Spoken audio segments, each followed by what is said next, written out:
Air India ವಿಮಾನ ದುರಂತದಲ್ಲಿ ಸಾವನ್ನಪ್ಪಿರುವಂತಹ ಸಂಖ್ಯೆ 274ಕ್ಕೆ ಏರಿಕೆ ಆಗಿದೆ. ಮೆಡಿಕಲ್ ಹಾಸ್ಟೆಲ್ನ 4 ವಿದ್ಯಾರ್ಥಿಗಳು ಚಿಕಿತ್ಸೆ ಫಲಿಸದೆ ಸಾವನ್ನಪ್ಪಿದ್ದಾರೆ. ಇಲ್ಲಿಯವರೆಗೂ 270 ಮೃತದೇಹಗಳು ಸಿಕ್ಕಿದೆ. ಇದರಲ್ಲಿ ಇವತ್ತು 9 ಶವಗಳನ್ನು ಕುಟುಂಬದವರಿಗೆ ಹಸ್ತಾಂತರಿಸಲಾಗಿದೆ. ಅಹಮದಾಬಾದ್ ವಿಮಾನ ದುರಂತದಲ್ಲಿ ಮೆಡಿಕಲ್ ಕಾಲೇಜಿನ ಹಾಸ್ಟೆಲ್ನಲ್ಲಿ ಊಟ ಮಾಡ್ತಾ ಇದ್ದಂಥ ಹಲವು ವಿದ್ಯಾರ್ಥಿಗಳು ಗಾಯಗೊಂಡಿದ್ದರು. ಸದ್ಯ ಈಗ ಆಸ್ಪತ್ರೆಯಿಂದ 11 ವಿದ್ಯಾರ್ಥಿಗಳು ಚಿಕಿತ್ಸೆಯನ್ನು ಪಡೆದು ಆಸ್ಪತ್ರೆಯಿಂದ ಡಿಸ್ಚಾರ್ಜ್ ಆಗಿ ಮನೆಗೆ ತೆರಳಿದ್ದಾರೆ. ಇನ್ನು ಕೆಲ ವಿದ್ಯಾರ್ಥಿಗಳಿಗೆ ಐಸಿಯುನಲ್ಲಿ ಚಿಕಿತ್ಸೆಯನ್ನು ಕೊಡಲಾಗ್ತಾ ಇದೆ. ಅಹಮದಾಬಾದ್ನಲ್ಲಿ ಭೀಕರ ವಿಮಾನ ದುರಂತಕ್ಕೆ ಸಂಬಂಧಪಟ್ಟಂತೆ ಪೈಲಟ್ ಸುಮಿತ್ ಮಾತನಾಡಿರುವಂಥ ಕೊನೆಯ ಆಡಿಯೋ ಪತ್ತೆಯಾಗಿದೆ. May day May day May day ಅಂತ ಕೂಗಿರುವಂಥ 5 ಸೆಕೆಂಡ್ನ ಆಡಿಯೋ ಲಭ್ಯವಾಗಿದೆ. ವಿಮಾನ ಕಂಟ್ರೋಲ್ಗೆ ಸಿಗ್ತಾ ಇಲ್ಲ, ಸಹಾಯ ಮಾಡಿ ಅಂತ ಪೈಲಟ್ ಸುಮಿತ್ ಸಹಾಯಕ್ಕಾಗಿ ಅಂಗಲಾಚಿದ್ದಾರೆ. ತಾಂತ್ರಿಕ ದೋಷದಿಂದ ವಿಮಾನ ಪತನ ಆಗಿರುವಂಥ ಶಂಕೆ ಇದೆ. ಘಟನಾ ಸ್ಥಳದಲ್ಲಿ ಎಎಐಪಿ ಅಧಿಕಾರಿಗಳು ತನಿಖೆಯನ್ನು ಮಾಡ್ತಿದ್ದಾರೆ. ಅಹಮದಾಬಾದ್ನಲ್ಲಿ ನಡೆದ ಏರ್ ಇಂಡಿಯಾ ವಿಮಾನದ ದುರಂತ 241 ಜನ ಮೃತಪಟ್ಟಿದ್ದಾರೆ ಅನ್ನುವಂತಹ ಮಾಹಿತಿ ಆಗಿತ್ತು. ಆದರೆ 274 ಜನ ಮೃತಪಟ್ಟಿದ್ದಾರೆ. ಈ ಹಿನ್ನೆಲೆಯಲ್ಲಿ ಏರ್ ಇಂಡಿಯಾ ತನ್ನ 9 ಬೋಯಿಂಗ್ 787 ಡ್ರೀಮ್ ಲೈನರ್ಗಳನ್ನು ತಪಾಸಣೆ ನಡೆಸಿದೆ. ಡಿಜಿಸಿಎ ನಿರ್ದೇಶನದಂತೆ ಏರ್ ಇಂಡಿಯಾ ಸದ್ಯ 9 ವಿಮಾನಗಳನ್ನು ತಪಾಸಣೆ ನಡೆಸಿದೆ. ಉಳಿದ 24 ಬೋಯಿಂಗ್ ವಿಮಾನಗಳ ಪರಿಶೀಲನೆಯನ್ನ ಪೂರ್ಣಗೊಳಿಸುವ ಹಾದಿಯಲ್ಲಿದೆ ಅಂತ ಮಾಹಿತಿ ನೀಡಿದೆ. ಇನ್ನು ಏರ್ ಇಂಡಿಯಾ ಸದ್ಯ 33 ಬೋಯಿಂಗ್ ವಿಮಾನಗಳನ್ನು ಹೊಂದಿದೆ. ಗುಜರಾತ್ನ ಅಹಮದಾಬಾದ್ನಲ್ಲಿ ವಿಮಾನ ದುರಂತ ಪ್ರಕರಣದ ಸಂಬಂಧ ದುರಂತ ನಡೆದಂಥ ಸ್ಥಳದಲ್ಲಿ ತನಿಖಾ ತಂಡಗಳ ಪರಿಶೀಲನೆ ಮುಂದುವರೆದಿದೆ. ಎಎಐಬಿ, ಎನ್ಎಸ್ಜಿ, ಎನ್ಡಿಆರ್ಎಫ್, ಎಫ್ಎಸ್ಎಲ್, ಡಿಜಿಸಿಎ ಸೇರಿದಂತೆ ಒಟ್ಟು 9 ತಂಡಗಳಿಂದ ತನಿಖೆಯನ್ನು ಮಾಡಲಾಗ್ತಾ ಇದೆ. ಈಗಾಗಲೇ ದುರಂತ ನಡೆದಂಥ ಸ್ಥಳದಲ್ಲಿ ಸಿಕ್ಕಿರುವಂಥ ವಸ್ತುಗಳನ್ನು ಸೀಸ್ ಮಾಡಲಾಗಿದ್ದು ವಿಮಾನದ ಅವಶೇಷಗಳನ್ನು ತೆರವುಗೊಳಿಸುವಂಥ ಪ್ರಕ್ರಿಯೆ ಮುಂದುವರೆದಿದೆ. ಇನ್ನೊಂದು ಕಡೆ ಬ್ಲಾಕ್ ಬಾಕ್ಸ್ನಲ್ಲಿ ಸಿಗುವಂಥ ಮಾಹಿತಿ ಆಧರಿಸಿ ತನಿಖೆ ನಡೆಸಲಾಗ್ತಾ ಇದೆ. ವಿಮಾನ ದುರಂತಕ್ಕೆ ಸಂಬಂಧಿಸಿದಂತೆ ಡಿಜಿಸಿಎ ಸಭೆ ನಡೆಸಲಾಯಿತು. ಸಭೆ ಬಳಿಕ ವಿಮಾನಯಾನ ಸಚಿವ ರಾಮಮೋಹನ್ ನಾಯ್ಡು ಮಾತನಾಡಿ, ದುರಂತದ ತನಿಖೆಗೆ ಉನ್ನತ ಮಟ್ಟದ ಸಮಿತಿ ರಚನೆ ಮಾಡಲಾಗಿದೆ. ಕೇಂದ್ರ ಗೃಹ ಕಾರ್ಯದರ್ಶಿ ನೇತೃತ್ವದಲ್ಲಿ ಉನ್ನತ ಮಟ್ಟದ ತನಿಖಾ ಸಮಿತಿ ರಚಿಸಲಾಗಿದ್ದು ತನಿಖೆಗೆ 3 ತಿಂಗಳ ಕಾಲಾವಕಾಶವನ್ನು ನೀಡಲಾಗಿದೆ ಎಂದಿದ್ದಾರೆ. ಇನ್ನು ವಿಮಾನ ನಿಲ್ದಾಣದಿಂದ 2 ಕಿಲೋಮೀಟರ್ ದೂರದಲ್ಲಿ ಈ ಘಟನೆ ನಡೆದಿದ್ದು ಪೈಲಟ್ ಮೇ ಡೇ ಸಂದೇಶವನ್ನು ಕೊಟ್ಟಿರೋದು ರೆಕಾರ್ಡ್ ಆಗಿದೆ. ವಿಮಾನ ದುರಂತದಲ್ಲಿ 100 ಕುಟುಂಬಗಳು ತಮ್ಮ ಪ್ರೀತಿ ಪಾತ್ರರನ್ನ ಕಳೆದುಕೊಂಡಿದ್ದಾರೆ. ಜನರ ನೋವನ್ನು ನಾವು ಅರ್ಥ ಮಾಡಿಕೊಳ್ತೇವೆ ಅಂತ ಹೇಳಿದ್ದಾರೆ. And immediately we have constituted the committee also yesterday under the chairmanship of Home Secretary. And like our initial thought, we wanted to have experts in the committee from various sectors and not less than any joint secretary level. So accordingly, we have constituted the committee. We have circulated the order also of the high-level committee which is going to investigate this crash. So like I said, the Home Secretary is going to be the chairman of the committee. Secretary, Ministry of Civil Aviation, Additional Secretary from MHA, one representative from the State of Gujarat where the incident actually happened, representative from State Disaster Response Authority, Government of Gujarat, Police Commissioner Ahmedabad, DG Inspection and Safety from the Indian Air Force, DG BCAS, which is the Bureau of Civil Aviation Security, DG DGCA, Special Director from IB, and Director from the Directorate of Forensic Sciences Services.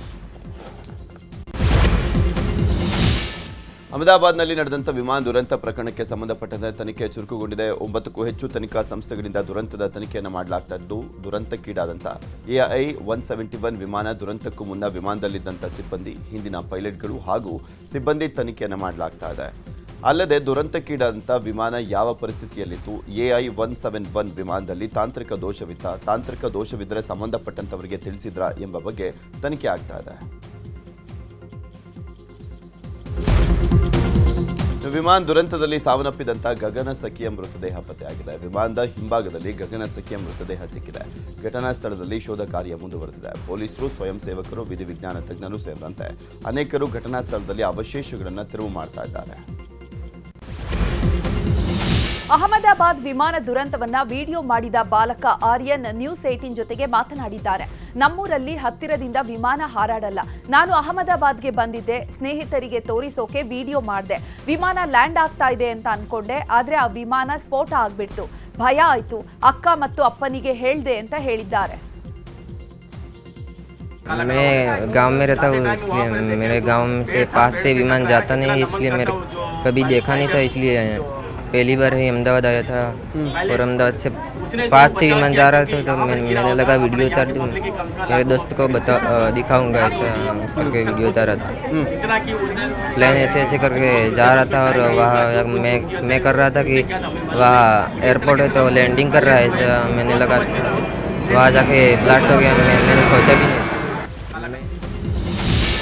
Gujarat ಪೊಲೀಸರು ಮೃತದೇಹಗಳ ವಿಲೇವಾರಿ ಕೆಲಸವನ್ನು ಮಾಡ್ತಾ ಇದ್ದಾರೆ. DNA test ಬಳಿಕ ಗುರುತು ಪತ್ತೆ ಆಗ್ತಾ ಇದ್ದು, ಸಂಬಂಧಿಕರ ಜೊತೆಗೆ ಮೃತರ ಹುಟ್ಟೂರುಗಳಿಗೆ ಶಿಫ್ಟ್ ಮಾಡುವಂತೆ ಕೆಲಸ ಮಾಡಲಾಗ್ತಾ ಇದೆ. ಆಂಬ್ಯುಲೆನ್ಸ್ಗೆ ಎಸ್ಕಾರ್ಟ್ ವ್ಯವಸ್ಥೆ ಮಾಡಲಾಗಿದೆ. ಸ್ಥಳೀಯವಾಗಿಯೂ ಕೂಡ ಬಿಗಿ ಬಂದೋಬಸ್ತನ್ನು ಮಾಡಲಾಗಿದೆ.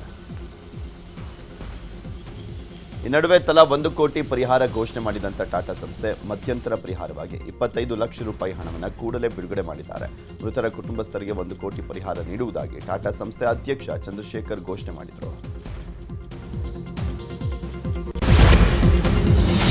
ವಿಮಾನ ದುರಂತದಲ್ಲಿ ಮೃತಪಟ್ಟವರಲ್ಲಿ ಲಾರೆನ್ಸ್ ಡೇನಿಯಲ್ ಕೂಡ ಒಬ್ರು. ತಂದೆಯ ಅಂತ್ಯಕ್ರಿಯೆ ಮುಗಿಸಿ ಅಹಮದಾಬಾದ್ನಿಂದ ಲಂಡನ್ಗೆ ಹೋಗ್ತಾ ಇದ್ದ ಲಾರೆನ್ಸ್ ಡೇನಿಯಲ್ ವಿಮಾನ ಅಪಘಾತದಲ್ಲಿ ಮೃತಪಟ್ಟಿದ್ರು. ಲಾರೆನ್ಸ್ ಡೇನಿಯಲ್ ಮನೆಯಲ್ಲಿ ಈಗ ಶೋಕ ಮಡುಗಟ್ಟಿದೆ. ತಂದೆಯ ಅಂತ್ಯಕ್ರಿಯೆಗೆ ಬಂದು ಮಗನೂ ಹೋದ್ನಲ್ಲ ಅಂತ ತಾಯಿ ಬಿಕ್ಕಿ ಬಿಕ್ಕಿ ಅಳ್ತಿದ್ದಾರೆ. ಏರ್ ಇಂಡಿಯಾ ವಿಮಾನದಲ್ಲಿ ಪ್ರಯಾಣಿಸಲ್ಲ ಅಂತ ಆಸ್ಟ್ರೇಲಿಯಾ ಸ್ಟಾರ್ ಕ್ರಿಕೆಟಿಗ ಡೇವಿಡ್ ವಾರ್ನರ್ ಹೇಳಿದ್ದಾರೆ. ಏರ್ ಇಂಡಿಯಾ ವಿಮಾನ ಸುರಕ್ಷತೆ ಬಗ್ಗೆ ಪ್ರಶ್ನಿಸಿರುವಂಥ ಡೇವಿಡ್ ವಾರ್ನರ್ ಏರ್ ಇಂಡಿಯಾ ಸಂಸ್ಥೆ ಬಗ್ಗೆ ಬೇಸರವನ್ನು ವ್ಯಕ್ತಪಡಿಸಿದ್ದಾರೆ. ವಿಮಾನದಲ್ಲಿನ ಸಮಸ್ಯೆಗಳ ಬಗ್ಗೆ ಪೈಲಟ್ಗಳು, ಎಂಜಿನಿಯರ್ಗಳು ಮತ್ತು ಸಿಬ್ಬಂದಿ ಕಳವಳವನ್ನು ವ್ಯಕ್ತಪಡಿಸಿದರು. ಅದರ ಬಗ್ಗೆ ಸಂಸ್ಥೆ ಗಮನಕ್ಕೂ ಕೂಡ ತಂದಿದ್ರು, ಆದರೂ ನಿರ್ಲಕ್ಷಿಸಲಾಗಿದೆ ಅಂತ ಬೇಸರವನ್ನು ಹೊರಹಾಕಿದ್ದಾರೆ. ಅಹಮದಾಬಾದ್ ವಿಮಾನ ದುರಂತದ ಹಿಂದೆ ಟರ್ಕಿಯ ಕೈವಾಡ ಇದೆ ಅಂತ ಬಾಬಾ ರಾಮದೇವ್ ಶಂಕಿಸಿದ್ದಾರೆ. ಏರ್ ಇಂಡಿಯಾ ವಿಮಾನದ ಸೇವೆ ಹಾಗೂ ನಿರ್ವಹಣೆಯನ್ನ ಟರ್ಕಿಯ ಕಂಪನಿಯೊಂದು ನೋಡಿಕೊಳ್ತಾ ಇದೆ. ಅದೇ ಕಂಪನಿ ಈ ಅಪಘಾತಕ್ಕೆ ದೊಡ್ಡ ಷಡ್ಯಂತ್ರ ಮಾಡಿರಬಹುದು. ಕೇಂದ್ರ ಸರ್ಕಾರ ಈ ಬಗ್ಗೆ ತನಿಖೆ ನಡೆಸಬೇಕು ಅಂತ ಒತ್ತಾಯಿಸಿದ್ದಾರೆ. ವಿಮಾನ ದುರಂತದ ಹಿನ್ನೆಲೆ ಎಐಸಿಸಿ ಅಧ್ಯಕ್ಷ ಮಲ್ಲಿಕಾರ್ಜುನ ಖರ್ಗೆ ಹಾಗೂ ಡಿಸಿಎಂ ಡಿಕೆ ಶಿವಕುಮಾರ್ ಅಹಮದಾಬಾದ್ಗೆ ಭೇಟಿ ನೀಡಿ ವಿಮಾನ ಬಿದ್ದ ಸ್ಥಳವನ್ನೆಲ್ಲ ಪರಿಶೀಲನೆ ಮಾಡಿದ್ರು. ದುರಂತದಲ್ಲಿ ಬದುಕುಳಿದ ವಿಶ್ವಾಸ್ ಕುಮಾರ್ ಅವರನ್ನ ಭೇಟಿಯಾಗಿ ಆರೋಗ್ಯ ವಿಚಾರಿಸಿದ್ರು. ಮೊನ್ನೆ ದುರ್ಘಟನೆ ಬಗ್ಗೆ ತನಿಖೆ ಆಗಬೇಕು ಅಂದಿದ್ದಂತಹ ಮಲ್ಲಿಕಾರ್ಜುನ ಖರ್ಗೆ ನಿನ್ನೆ ಯಾರನ್ನೂ ಹೊಣೆ ಮಾಡಲ್ಲ, ತನಿಖೆ ಆಗ್ಲಿ, ಬ್ಲಾಕ್ ಬಾಕ್ಸ್ನಲ್ಲಿ ಸಿಕ್ಕಿದ್ಯಲ್ಲ ನೋಡೋಣ ಅಂತ ಹೇಳಿದ್ರು. ಇನ್ನು ಇದೇ ವಿಚಾರವಾಗಿ ಡಿಸಿಎಂ ಡಿಕೆ ಶಿವಕುಮಾರ್ ಕೂಡ ಮಾತನಾಡಿದ್ದಾರೆ.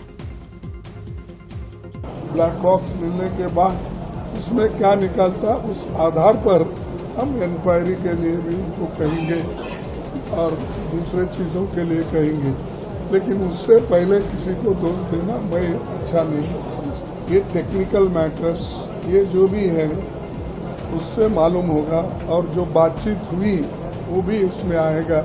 कॉम्पेंसेशन तो देना चाहिए और उसके अलावा जो अकाउंटेबल है वो अकाउंटेबिलिटी को फिक्स करना चाहिए, चाहे कोई भी हो. We are feel very sorry for the incident which has happened, but the black box has been found. Let us wait for the report. Technical report is very much important. We hope, we pray that such incidents should not take care. We pray for all the human lives. Humanity is very much important. On behalf of the entire Congress family and the people of this country, we don't want such incidents to happen anymore. We pray God to give them great strength. ರಾಜ್ಯದಲ್ಲಿ ಮಳೆ ಮುಂದುವರೆದಿದೆ. ಮಂಗಳೂರಿನಲ್ಲಿ ಮುಂಗಾರು ಮಳೆ ಅಬ್ಬರ ಜೋರಾಗಿದೆ. ಭಾರಿ ಮಳೆಗೆ ನಗರದ ಹಲವು ರಸ್ತೆಗಳು ಸಂಪೂರ್ಣ ಜಲಾವೃತವಾಗಿದೆ. ನಿನ್ನೆ ಸಂಜೆ 4 ಗಂಟೆಗೆ ಸುರಿದಂಥ ಭಾರಿ ಮಳೆಯಿಂದಾಗಿ ಪಂಪ್ವೆಲ್ ವೃತ್ತ ಮತ್ತೆ ಮುಳುಗಿದೆ. ಕಾರ್ ಸ್ಟ್ರೀಟ್, ಕೂಡಿಯಾಲ್ ಬೈಲ್, ಭಗವತಿ ನಗರ, ಕೊಟ್ಟಾರ ಸೇರಿದಂತೆ ಅನೇಕ ಪ್ರದೇಶಗಳು ಮುಳುಗಡೆ ಆಗಿದೆ. ಮನೆ, ಅಂಗಡಿ ಮುಂಗಟ್ಟುಗಳಿಗೆ ಮಳೆ ನೀರು ನುಗ್ಗಿದೆ. ದಕ್ಷಿಣ ಕನ್ನಡ ಮಳೆ ಹಿನ್ನೆಲೆಯಲ್ಲಿ ಜಿಲ್ಲಾಧಿಕಾರಿ ಮುಲೈ ಮುಗಿಲನ್ ನಿನ್ನೆ ನಗರದಲ್ಲಿ ಹಲವು ಪ್ರದೇಶಗಳಿಗೆ ಭೇಟಿ ನೀಡಿ ಪರಿಶೀಲನೆ ಮಾಡಿದರು. ಬಳಿಕ ನ್ಯೂಸ್ 18ಗೆ ಮಾತನಾಡಿದಂಥ ಅವರು ಸತತ 4 ಗಂಟೆಗಳ ಕಾಲ ಮಳೆ ಸುರಿದಂಥ ಹಿನ್ನೆಲೆಯಲ್ಲಿ ಹಲವು ಪ್ರದೇಶಗಳು ಜಲಾವೃತವಾಗಿದೆ. ಜಲಾವೃತವಾದ ಪ್ರದೇಶದ ನಿವಾಸಿಗಳನ್ನು ಸ್ಥಳಾಂತರ ಮಾಡಲಾಗಿದೆ ಅಂತ ಹೇಳಿದರು.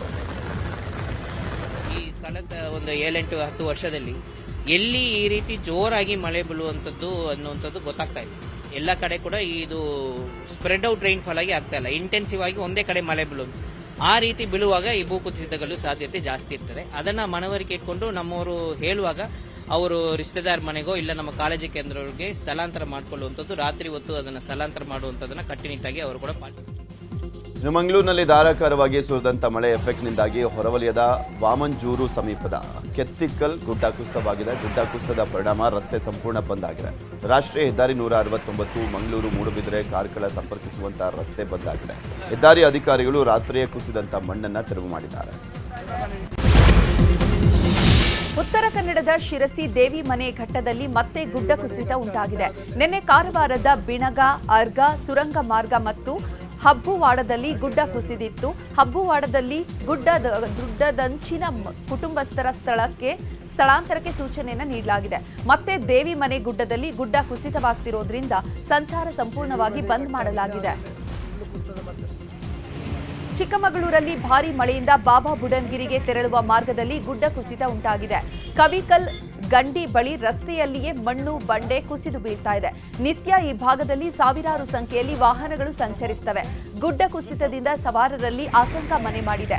ಚಿಕ್ಕಮಗಳೂರು ಜಿಲ್ಲೆಯಾದ್ಯಂತ ರೆಡ್ ಅಲರ್ಟ್ ಘೋಷಣೆ ಮಾಡಲಾಗಿದ್ದು ಅಂಗನವಾಡಿಗಳಿಗೆ ರಜೆ ಘೋಷಿಸಲಾಗಿದೆ. ಬೆಣ್ಣೆಹಳ್ಳದ ಪ್ರವಾಹಕ್ಕೆ ರೈತರ ಬೆಳೆಗಳು ಸರ್ವನಾಶವಾಗಿದೆ. ಗದಗ ಜಿಲ್ಲೆಯ ರೋಣ ತಾಲೂಕಿನ ಯಾವಗಲ್ ಗ್ರಾಮದ ಬಳಿ ಇದ್ದಂಥ ಸಾವಿರಾರು ಎಕರೆ ಜಮೀನುಗಳು ಜಲಾವೃತವಾಗಿದೆ. ಬಿತ್ತನೆ ಮಾಡಿದ ಹೆಸರು, ಈರುಳ್ಳಿ, ಗೋವಿನ ಜೋಳ, ಕಬ್ಬಿನ ಗದ್ದೆ ನೀರು ಪಾಲಾಗಿದೆ. ಬೆಳೆ ಕಳೆದುಕೊಂಡು ರೈತರು ಕಂಗಾಲಾಗಿದ್ದು ಸೂಕ್ತ ಪರಿಹಾರ ಕೊಡುವಂತೆ ಸರ್ಕಾರಕ್ಕೆ ಆಗ್ರಹಿಸಿದ್ದಾರೆ. ಇನ್ನು ಗದಗ ಜಿಲ್ಲೆಯ ಗಜೇಂದ್ರಗಡ ತಾಲೂಕಿನಲ್ಲಿ ಭಾರೀ ಮಳೆಯಾಗಿದ್ದು ಹಳ್ಳ ಕೊಳ್ಳಗಳು ಉಕ್ಕಿ ಹರಿತಾ ಇದ್ದಾವೆ. ಮಳೆಯ ಅಬ್ಬರಕ್ಕೆ ಯಾಮುಣಸಿ ಗ್ರಾಮಕ್ಕೆ ಹಳ್ಳದ ನೀರು ನುಗ್ಗಿದ್ದು ಜನರು ಪರದಾಟವನ್ನು ಮಾಡ್ತಿದ್ದಾರೆ. ಆಗುಂಬೆ ಘಾಟ್ನಲ್ಲಿ ಭಾರೀ ವಾಹನಗಳನ್ನು ನಿಷೇಧ ಮಾಡಲಾಗಿದೆ. ಶಿವಮೊಗ್ಗ ಜಿಲ್ಲಾಡಳಿತ ಭಾರೀ ವಾಹನಗಳಿಗೆ ತಾತ್ಕಾಲಿಕ ನಿಷೇಧ ಹೇರಿದೆ. ಇಂದಿನಿಂದ ಸೆಪ್ಟೆಂಬರ್ 30ರವರೆಗೆ ಭಾರೀ ವಾಹನಗಳಿಗೆ ನಿರ್ಬಂಧ ವಿಧಿಸಲಾಗಿದೆ. ತೀರ್ಥಹಳ್ಳಿಯಿಂದ ಉಡುಪಿ ಮಾರ್ಗವಾಗಿ ಹೋಗುವ ಭಾರೀ ವಾಹನಗಳಿಗೆ ಪರ್ಯಾಯ ಮಾರ್ಗವನ್ನು ಸೂಚಿಸಲಾಗಿದೆ. ಆಗುಂಬೆ ಭಾಗದಲ್ಲಿ ನಿರಂತರ ಮಳೆಯಾಗ್ತಾ ಇದ್ದು ಆಗುಂಬೆ ಘಾಟ್ನಲ್ಲಿ ಭೂಕುಸಿತ ಆಗಬಹುದು ಎಂಬ ಹಿನ್ನೆಲೆ ಈ ಕ್ರಮ ಕೈಗೊಳ್ಳಲಾಗಿದೆ. ಭಾರಿ ಮಳೆಯಿಂದಾಗಿ ಧಾರವಾಡ ಜಿಲ್ಲೆ ಕುಂದಗೋಳ ತಾಲೂಕಿನ ಗುಡೇನಕಟ್ಟಿ ಯರಿನಾರಾಯಣಪುರ ರಸ್ತೆ ಸೇತುವೆ ಕಿತ್ತು ಹೋಗಿದೆ. ಇದರಿಂದಾಗಿ 2 ಗ್ರಾಮಗಳ ಜನರು ಸಂಚಾರಕ್ಕಾಗಿ ಪರದಾಡುವಂತಾಗಿದೆ. ಸೇತುವೆ ದುರಸ್ತಿಗೊಳಿಸುವಂತೆ ಆಗ್ರಹಿಸಿ ಗುಡೇನಕಟ್ಟಿ ಹಾಗೂ ಯರಿನಾರಾಯಣಪುರ ಗ್ರಾಮಸ್ಥರು ಜಿಲ್ಲಾ ಉಸ್ತುವಾರಿ ಸಚಿವ ಸಂತೋಷ್ ಲಾಡ್ಗೆ ಮನವಿಯನ್ನು ಸಲ್ಲಿಸಿದರು. ಸತತ ಮಳೆಯಿಂದಾಗಿ ಬಿತ್ತನೆ ಮಾಡಿರುವಂತಹ ಬೆಳೆ ಹಾನಿಯಾಗಿದ್ದು ಅದಕ್ಕೂ ಪರಿಹಾರ ನೀಡುವಂತೆ ಗ್ರಾಮಸ್ಥರು ಮನವಿಯನ್ನು ಮಾಡಿಕೊಂಡಿದ್ದಾರೆ. ಯಾದಗಿರಿ ಜಿಲ್ಲಾ ಕ್ರೀಡಾಂಗಣದಲ್ಲಿ ಕಲ್ಯಾಣ ಕರ್ನಾಟಕ ಅಭಿವೃದ್ಧಿಗೆ ಆರೋಗ್ಯ ಆವಿಷ್ಕಾರ ಸಮಾರಂಭ ನಡೆಯಿತು. 441 ಕೋಟಿ ವೆಚ್ಚದ ಆರೋಗ್ಯ ಆವಿಷ್ಕಾರ ಯೋಜನೆಯಡಿ ವಿವಿಧ ಅಭಿವೃದ್ಧಿ ಕಾಮಗಾರಿಗಳಿಗೆ ಸಿಎಂ ಸಿದ್ದರಾಮಯ್ಯ, ಮಲ್ಲಿಕಾರ್ಜುನ ಖರ್ಗೆ ಶಂಕುಸ್ಥಾಪನೆ ನೆರವೇರಿಸಿದರು. ಕಲ್ಯಾಣ ಕರ್ನಾಟಕ ಭಾಗಕ್ಕೆ ಸರ್ಕಾರ ನೀಡಿರುವ ಅನುದಾನದ ಬಗ್ಗೆ ಒತ್ತಿ ಹೇಳಿದಂತಹ ಸಿಎಂ ಗ್ಯಾರಂಟಿ ಯೋಜನೆಗಳನ್ನು ಪ್ರಸ್ತಾಪಿಸಿ ಬಿಜೆಪಿ ವಿರುದ್ಧವೂ ಕಿಡಿಕಾರಿದ್ರು. 440 ಕೋಟಿ ರೂಪಾಯಿಗಳ ವೆಚ್ಚದಲ್ಲಿ 440 ಕೋಟಿ ರೂಪಾಯಿಗಳ ವೆಚ್ಚದಲ್ಲಿ ಎಲ್ಲ ಕಾರ್ಯಕ್ರಮಗಳು ಜೊತೆಗೆ ಯಾದಗಿರಿ ಜಿಲ್ಲೆಯಲ್ಲಿ ವಿವಿಧ ಅಭಿವೃದ್ಧಿ ಕಾರ್ಯಕ್ರಮಗಳಿಗೆ ಶಂಕುಸ್ಥಾಪನೆ. ಮರು ಜಾತಿ ಗಣತಿ ವಿಚಾರದ ಬಗ್ಗೆ ಮೈಸೂರಿನಲ್ಲಿ ಮಾತನಾಡಿರುವಂತಹ ಎಂಎಲ್ಸಿ ವಿಶ್ವನಾಥ್, ಜಾತಿ ಗಣತಿ ಮಾಡಲಿಕ್ಕೆ ಶಿಕ್ಷಕರು ಬೇಕು. ಈಗ ತಾನೇ ಶಾಲೆಗಳು ಆರಂಭವಾಗಿರುವುದರಿಂದ ಶಿಕ್ಷಕರು ಲಭ್ಯವಾಗಲ್ಲ. ಸಿದ್ದರಾಮಯ್ಯ ಅವರು ಹಾವಾಡಿಗನ ರೀತಿ ಈಗ ಮತ್ತೆ ಜಾತಿ ಗಣತಿ ಮಾಡಿಸುವುದಾಗಿ ಹೇಳ್ತಿದ್ದಾರೆ. ಮುಂದಿನ ನವೆಂಬರ್, ಡಿಸೆಂಬರ್ ಹೊತ್ತಿಗೆ ಸಿದ್ದರಾಮಯ್ಯ ಚೇಂಜ್ ಆಗ್ತಾರೆ. ಅದು ಹೇಗೆ ಜಾತಿ ಗಣತಿ ಮಾಡಿಸ್ತೀರಿ? ಸಿದ್ದರಾಮಯ್ಯ ಹಿಂದುಳಿದ ವರ್ಗಗಳಿಗೆ ಅನ್ಯಾಯ ಮಾಡಿದ್ದಾರೆ. 3 ತಿಂಗಳಲ್ಲಿ ಜಾತಿ ಗಣತಿ ಮಾಡಲಿಕ್ಕೆ ಸಾಧ್ಯವಿಲ್ಲ ಅಂತ ಹೇಳಿದರು. ವಿಶ್ವನಾಥ್ ಹೇಳಿಕೆಗೆ ಧಾರವಾಡದಲ್ಲಿ ಸಚಿವ ಸಂತೋಷ್ ಲಾಡ್ ಪ್ರತಿಕ್ರಿಯೆಯನ್ನು ಕೊಟ್ಟಿದ್ದಾರೆ. ವಿಶ್ವನಾಥ್ ಹೇಳಿಕೆ ಬಗ್ಗೆ ಮಾಹಿತಿ ಇಲ್ಲ. ಸಿಎಂ ಬದಲಾವಣೆ ಬಗ್ಗೆ ನಾವು ಯಾರೂ ಮಾತನಾಡುವುದಿಲ್ಲ. ವಿಶ್ವನಾಥ್ ಏನು ಮಾತನಾಡಿದ್ದಾರೆ ಗೊತ್ತಿಲ್ಲ. ಅವರು ಮಾತನಾಡಿದರೆ ಈ ಬಗ್ಗೆ ಅವರಿಗೆ ಹೆಚ್ಚಿನ ಮಾಹಿತಿ ಇರಬೇಕು. ಸಚಿವ ಸಂಪುಟ ಬದಲಾವಣೆ ಬಗ್ಗೆ ಯಾರೂ ದೆಹಲಿಗೆ ಹೋಗಿಲ್ಲ ಅಂತ ಹೇಳಿದರು. ಆರ್ಸಿಬಿ ವಿಜಯೋತ್ಸವದ ವೇಳೆ ಡಿಸಿಎಂ ಡಿಕೆ ಶಿವಕುಮಾರ್ ಎಲ್ಲವನ್ನ ಕೆಡಿಸಿಬಿಟ್ಟರು ಅಂತ ಎಂಎಲ್ಸಿ ಎಚ್ ವಿಶ್ವನಾಥ್ ಹೇಳಿದ್ದಾರೆ. ಮೈಸೂರಿನಲ್ಲಿ ಮಾತನಾಡಿದ ಅವರು ಡಿಕೆಶಿ ವಿರುದ್ಧ ಕಿಡಿಕಾರಿದ್ದಾರೆ. ಡಿಕೆಶಿ ಸಿಎಂ ಆಗಲಿ ಎಂದುಕೊಂಡಿದ್ದೆ, ಆದರೆ ಆರ್ಸಿಬಿ ವಿಜಯೋತ್ಸವದ ವೇಳೆ ಎಲ್ಲವನ್ನ ಕೆಡಿಸಿಬಿಟ್ರು. ಕಾಲ್ತುಳಿತದ ಘಟನೆ ಬಗ್ಗೆ ಸಿಎಂ ನೀಡಿರುವ ಹೇಳಿಕೆಗಳು ವೈರುಧ್ಯದಿಂದ ಕೂಡಿದೆ. ಇವರ ತಪ್ಪು ಇಲ್ಲದಿದ್ದರೆ ಗೋವಿಂದರಾಜು ಅವರನ್ನ ರಾಜಕೀಯ ಕಾರ್ಯದರ್ಶಿ ಸ್ಥಾನದಿಂದ ಯಾಕೆ ತೆಗೆದ್ರು ಅಂತ ಹೇಳಬೇಕು ಅಂತ ವಿಶ್ವನಾಥ್ ಆಗ್ರಹಿಸಿದ್ದಾರೆ. ಬೆಂಗಳೂರಿನ ಪ್ರತಿಷ್ಠಿತ ಆರ್ವಿ ಕಾಲೇಜಿನಲ್ಲಿ ಕನ್ನಡ ಅಂದ್ರೆ ಅಲರ್ಜಿ ಎಂಬಂತಾಗಿದೆ. ಕನ್ನಡದಲ್ಲಿ ಮಾತನಾಡಿದ್ದಕ್ಕೆ ಉಪನ್ಯಾಸಕ ಡಾಕ್ಟರ್ ರೂಪೇಶ್ಗೆ ಗೇಟ್ ಪಾಸ್ ನೀಡಿದ್ದು ವಿವಾದ ಆಗ್ತಾ ಇದ್ದಂತೆ ಆರ್ವಿ ಕಾಲೇಜು ಆಡಳಿತ ಮಂಡಳಿ ಯೂಟರ್ನ್ ಹೊಡೆದಿದ್ದು ವಿಷಯ ದೊಡ್ಡದಾಗ್ತಾ ಇದ್ದಂತೆ ಉಪನ್ಯಾಸಕ ಡಾಕ್ಟರ್ ರೂಪೇಶ್ ಅವರನ್ನ ಆಡಳಿತ ಮಂಡಳಿ ರಾಜಿಗೆ ಕರೆದಿದೆ. ಈ ವಿಚಾರವಾಗಿ ಕಾಲೇಜಿಗೆ ಭೇಟಿ ನೀಡಿದಂಥ ಕನ್ನಡ ಸಂಘಟನೆ ಹೋರಾಟಗಾರ ರೂಪೇಶ್ ರಾಜಣ್ಣ ಆಡಳಿತ ಮಂಡಳಿಯನ್ನ ತರಾಟೆಗೆ ತೆಗೆದುಕೊಂಡ್ರು. ಬಳಿಕ ಕ್ಷಮೆ ಕೇಳಿದ ಕಾಲೇಜಿನ ಪ್ರಮುಖರು ಉಪನ್ಯಾಸಕರನ್ನ ವಾಪಸ್ ಕೆಲಸಕ್ಕೆ ಸೇರಿಸಿಕೊಂಡಿದ್ದಾರೆ. ತನ್ನ ಬಗ್ಗೆ ಕೆಟ್ಟದಾಗಿ ಮಾತನಾಡಿದ ಮಡೇನೂರು ಮನುನನ್ನ ನಟ ಧ್ರುವ ಸರ್ಜಾ ಕ್ಷಮಿಸಿದ್ದಾರೆ. ಜಾಮೀನು ಪಡೆದು ಹೊರಬಂದಿರುವಂತಹ ಮಡೇನೂರು ಮನು ಧ್ರುವ ಸರ್ಜಾ ಬಳಿ ಕ್ಷಮೆ ಕೇಳಿದ್ದಾರೆ. ಮನು ಕ್ಷಮೆಗೆ ಶಾಂತವಾಗಿ ಧ್ರುವ ಸರ್ಜಾ ಪ್ರತಿಕ್ರಿಯಿಸಿದ್ದು, ಫ್ಯಾಮಿಲಿಯನ್ನ ಚೆನ್ನಾಗಿ ನೋಡ್ಕೋ, ನನಗಿಂತ ಸೀನಿಯರ್ಗಳಾಗಿರುವಂತಹ ಶಿವಣ್ಣ, ದರ್ಶನ್ ಬಳಿ ಕ್ಷಮೆ ಕೇಳುವಂತೆ ಮನುಗೆ ಸಲಹೆಯನ್ನ ನೀಡಿದ್ದಾರೆ. ಶಿವಣ್ಣ, ದರ್ಶನ್ ಹಾಗೂ ಧ್ರುವ ಬಗ್ಗೆ ಕೆಟ್ಟದಾಗಿ ಮಾತನಾಡಿರುವ ಮಡೇನೂರು ಮನು ಆಡಿಯೋ ವೈರಲ್ ಆಗಿತ್ತು. ಮಾಜಿ ಸಚಿವ Roshan Baig WhatsApp app hack ಆಗಿದೆ. ಈ ಬಗ್ಗೆ ಬೆಂಗಳೂರಿನ ಪೂರ್ವ ವಿಭಾಗ ಸೆನ್ ಪೊಲೀಸ್ ಠಾಣೆಯಲ್ಲಿ ಪ್ರಕರಣ ದಾಖಲು ಮಾಡಿದ್ದಾರೆ. ರೋಷನ್ ಬೇಗ್ ವಾಟ್ಸ್ಆಪ್ ನಂಬರ್ಗಳ ಲಿಂಕ್ ಅನ್ನು ಕಳುಹಿಸಿ ಹಣಕ್ಕೆ ಬೇಡಿಕೆ ಇಡ್ತಾ ಇದ್ದಾರಂತೆ. ಇದರಿಂದ ಎಚ್ಚೆತ್ತಂತ ರೋಷನ್ ಬೇಗ್ ಪೊಲೀಸ್ ಠಾಣೆಗೆ ತೆರಳಿ ದೂರನ್ನು ಕೊಟ್ಟಿದ್ದಾರೆ. ಸೈಬರ್ ವಂಚಕರ ವಿರುದ್ಧ ಕ್ರಮಕ್ಕೆ ರೋಷನ್ ಬೇಗ್ ಆಗ್ರಹಿಸಿದ್ದಾರೆ. ಹೊಸಕೋಟೆಯಿಂದ ಕೆಆರ್ಪುರಂ ಮಾರ್ಗವಾಗಿ ಬರ್ತಾ ಇದ್ದ ಕಾರು ಅಪಘಾತಕ್ಕೀಡಾಗಿದೆ. ಮುಂದೆ ಹೋಗ್ತಾ ಇದ್ದ ಆಟೋಗೆ ಡಿಕ್ಕಿ ಹೊಡೆದು ಕಾರು ಪಲ್ಟಿಯಾಗಿದೆ. ಮೇಡಹಳ್ಳಿ ಮೇಲ್ಸೇತುವೆ ಬಳಿ ತಡರಾತ್ರಿ ಈ ಘಟನೆ ನಡೆದಿದೆ. ಅದೃಷ್ಟವಶಾತ್ ಕೆಲವರಿಗೆ ಗಾಯವಾಗಿದ್ದು ಆಸ್ಪತ್ರೆಗೆ ದಾಖಲು ಮಾಡಲಾಗಿದೆ. ಆಟೋದಲ್ಲಿ ಮಗು ಕೂಡ ಇದ್ದು, ಇನ್ನು ಇದರ ಗಾಯಾಳುಗಳಿಗೆ ಮಗು ಬಚಾವಾಗಿದೆ ಮತ್ತು ಕಾರಿನಲ್ಲಿದ್ದ ಮೂವರಿಗೂ ಕೂಡ ಸಣ್ಣ ಪುಟ್ಟ ಗಾಯಗಳಾಗಿದ್ದು ಕೆಆರ್ಪುರಂ ಸರ್ಕಾರಿ ಆಸ್ಪತ್ರೆಯಲ್ಲಿ ಚಿಕಿತ್ಸೆ ನೀಡಲಾಗುತ್ತಿದೆ. ಕೊಪ್ಪಳದ ಹಳೆ ಬಂಡಿ ಹಾರ್ಲಾಪುರ ಶ್ರೀ ದುರ್ಗಾದೇವಿಯ ಜಾತ್ರಾ ಮಹೋತ್ಸವ ಸಂಭ್ರಮದಿಂದ ಜರುಗಿತು. ನೂರಾರು ಭಕ್ತರು ಸರದಿಯಲ್ಲಿ ನಿಂತು ದೇವಿ ದರ್ಶನವನ್ನು ಪಡೆದು ಪುನೀತರಾದರು. ಬಾಜ ಭಜಂತ್ರಿ ಡೊಳ್ಳು ಕುಣಿತ ಬೆಳಗ್ಗೆಯಿಂದ ಮಧ್ಯಾಹ್ನದವರೆಗೆ ಕುಂಭೋತ್ಸವ ಜರುಗಿತು. ದೇವಸ್ಥಾನದಲ್ಲಿ ನಸುಕಿನ ಜಾವ 4 ಗಂಟೆಗೆ ದೇವಿಗೆ ವಿಶೇಷ ಮಹಾ ಅಭಿಷೇಕ, ಕರ್ಪೂರದ ಆರತಿ ಸೇರಿದಂತೆ ವಿವಿಧ ಧಾರ್ಮಿಕ ಆಚರಣೆಗಳು ನೆರವೇರಿದವು. ಶಾಸಕ ಕೆ ರಾಘವೇಂದ್ರ ಹಿಟ್ನಾಳ್ ಕುಂಭೋತ್ಸವಕ್ಕೆ ಚಾಲನೆಯನ್ನು ಕೊಟ್ಟರು. ಪ್ರಧಾನಿ ಮೋದಿ ಇಂದಿನಿಂದ 4 ದಿನಗಳ ಕಾಲ ಕೆನಡಾ, ಸೈಪ್ರಸ್ ಮತ್ತು ಕ್ರೊವೇಷಿಯಾ ದೇಶಗಳ ಪ್ರವಾಸವನ್ನು ಕೈಗೊಳ್ಳಲಿದ್ದಾರೆ. ಈ ವೇಳೆ ಕೆನಡಾದಲ್ಲಿ ನಡೆಯಲಿರುವಂತಹ G7 ಶೃಂಗಸಭೆಯಲ್ಲಿ ಮೋದಿ ಭಾಗಿಯಾಗಲಿದ್ದಾರೆ. ಪಹಲ್ಗಾಮ್ ದಾಳಿಗೆ ಪ್ರತಿಯಾಗಿ ಪಾಕ್ ಮೇಲೆ ಭಾರತ ನಡೆಸಿದ ಆಪರೇಷನ್ ಸಿಂಧೂರದ ಬಳಿಕ ಮೊದಲ ವಿದೇಶದ ಪ್ರವಾಸ ಇದಾಗಿದೆ. ಜೂನ್ 15ರಂದು ಸೈಪ್ರಸ್ಗೆ ಭೇಟಿ ನೀಡಲಿರುವಂತಹ ಪ್ರಧಾನಿ ಬಳಿಕ ಕೆನಡಾ, ನಂತರ ಕ್ರೊವೇಷಿಯಾಗೆ ತೆರಳಲಿದ್ದಾರೆ. ದುಬೈನ ಮರ್ನಾದಲ್ಲಿರುವಂತಹ 67 ಅಂತಸ್ತಿನ ಟೈಗರ್ ಟವರ್ ಕಟ್ಟಡದಲ್ಲಿ ಅಗ್ನಿ ಅವಘಡ ಸಂಭವಿಸಿದೆ. ಭಾರೀ ಅಗ್ನಿ ಅವಘಡ ಸಂಭವಿಸಿದ್ರೂ ಕಟ್ಟಡದಲ್ಲಿದ್ದಂಥ ಎಲ್ಲ 3820 ಜನರನ್ನು ಯಾವುದೇ ತೊಂದರೆ ಇಲ್ಲದೆ ಸುರಕ್ಷಿತವಾಗಿ ಸ್ಥಳಾಂತರ ಮಾಡಲಾಗಿದೆ. 67 ಅಂತಸ್ತಿನ ಕಟ್ಟಡದಲ್ಲಿ 764 ಅಪಾರ್ಟ್ಮೆಂಟ್ ಸೇರಿದಂತೆ ವಾಣಿಜ್ಯ ಮಳಿಗೆಗಳಿದ್ದಾವೆ. ಮನೆಯೊಂದರಲ್ಲಿ ಕಾಣಿಸಿಕೊಂಡಂಥ ಬೆಂಕಿ ಕೆಲವೇ ಕ್ಷಣಗಳಲ್ಲಿ ಇತರೆ ಮನೆಗಳಿಗೂ ವ್ಯಾಪಿಸಿದೆ. ಆದರೆ ತಕ್ಷಣವೇ ಸ್ಥಳಕ್ಕೆ ಆಗಮಿಸಿದಂಥ ಅಗ್ನಿಶಾಮಕ ಸಿಬ್ಬಂದಿ ಸತತ 6 ತಾಸು ಶ್ರಮಿಸಿ ಬೆಂಕಿ ನಂದಿಸುವಲ್ಲಿ ಯಶಸ್ವಿಯಾಗಿದ್ದಾರೆ.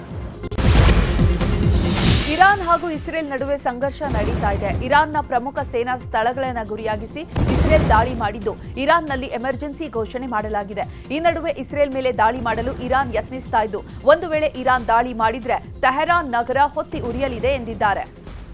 ಇನ್ನು ಈ ನಡುವೆ ಇರಾನ್ ಹಾಗೂ ಇಸ್ರೇಲ್ ಸಂಘರ್ಷದ ಕಾರಣ 60ಕ್ಕೂ ಅಧಿಕ ಭಾರತೀಯರು ಜಾರ್ಜಿಯಾದಲ್ಲಿ ಸಿಲುಕಿದ್ದಾರೆ. ಇವರ ರಕ್ಷಣೆಗೆ ಕೇಂದ್ರ ಸರ್ಕಾರ ಎಲ್ಲ ಕ್ರಮಗಳನ್ನು ಕೈಗೊಳ್ತಾ ಇದ್ದು, ಬೇಗ ಕರೆಸಿಕೊಳ್ಳಲು ಎಲ್ಲ ವ್ಯವಸ್ಥೆಯನ್ನು ಮಾಡಿದೆ.